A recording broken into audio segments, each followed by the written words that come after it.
Hi, welcome to Dev Q&A Part 2 for Project Origin, this time focusing on art-related questions. My name is Corey Allmeyer, I'm the Art Director for Project Origin. And I'm Dave Matthews, the Primary Art Lead for Project Origin. And we'll be answering a few of your questions here today, so let's see how the show goes. Did someone say show go? Al Bumsfeld asks, I really enjoyed the recently presented models on 1UP. Will the game itself deliver the same quality as shown on the models in game 2? Yes, those were our game models, so absolutely. We're not building any separate, fancy marketing asset models. Like everything you've seen so far with our game is the in-game models themselves. This one comes from RoyBoy5371. Has Alma's model or appearance changed at all in Project Origin? We could pass that one off to Megan Walling, one of the character artists. Take it away, Megan. Why, yes, the Alma model has changed. Both the little girl Alma, which we didn't change the design too much, but she's been upgraded and thing, and then one of the adult versions of Alma, the one that I'm allowed to talk about, has gone through significant updates for sure, and more story elements applied to her visually. This is another question from 50AENEUS. When we pick up weapons, items, or ammo, will we actually be able to see a hand reaching out? You'll always see a hand when you're interacting with specific game objects, but I think at just minor inventory items, usually it's just a pickup.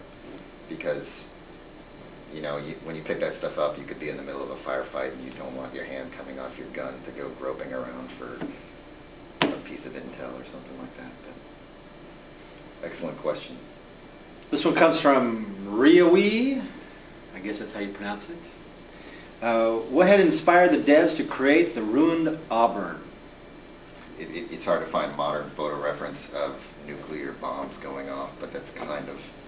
It wasn't a nuke the Alma explosion, but it was similar. So we looked at a lot of the stuff from Hiroshima, and yeah, it's kind of depressing reference to do, but that's where we looked.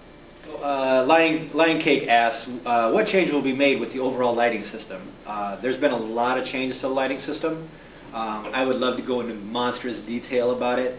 But ultimately, the guy that can answer these questions more concisely than I can as a babbling idiot is probably Russ. So for Project Origin, we're on 3 platforms, PS3, 360, PC. We basically rewrote our shader system to be on all 3 platforms, have a unified look across all 3. We've added HDR, we've added ambient occlusion, we added fast volumetrics, which just allows us to have hundreds of really cool looking volumetrics in a scene. And we've also added static light volumes, so that's actually a big change for us because it went from all dynamic down to being able to have some static light volumes. Bellyjack95 asks, Great name.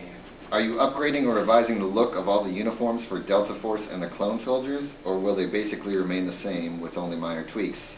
Yes, we're overhauling all the uniforms drastically.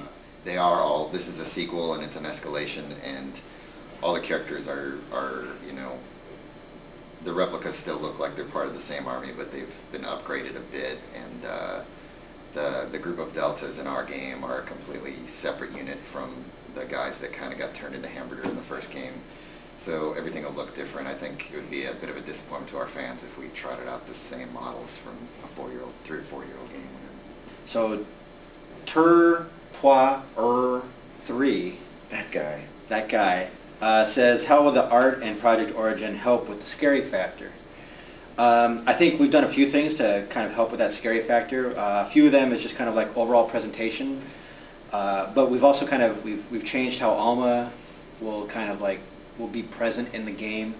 The little spooky girl is still going to be there. But also, again, if you finish out the first game, you know that we definitely showed a different version of Alma. We're starting to play with those ideas a little bit more. And so you're going to see some of that, and how she's kind of composed in the scene is going to be a lot more frightening. So you're going to end up things like, pow, she's right in your face. she might be back over here again, and then, pow, she's right in your face. So we're making it a lot more intimate, and hopefully people are going to enjoy that. I agree. This one comes from Context. Do you consider level design as a genuine piece of art or just the use of different art assets? As an armchair designer myself, I think that level design is a form of art. A lot of the guys on the team, some of them have architectural backgrounds, so they can actually help kind of define the space and make it feel realistic. So not only when they're thinking about combat, they're also thinking about like aesthetics and how light will enter a scene and just kind of like the flow of room so it feels realistic. So absolutely it's an art form, and you know, those guys work hard and have the skill sets to show for it. Democade asks, what other games, movies, etc. have particularly influenced the look of the outside sections of the game? Well, exclusively the films of Will Smith.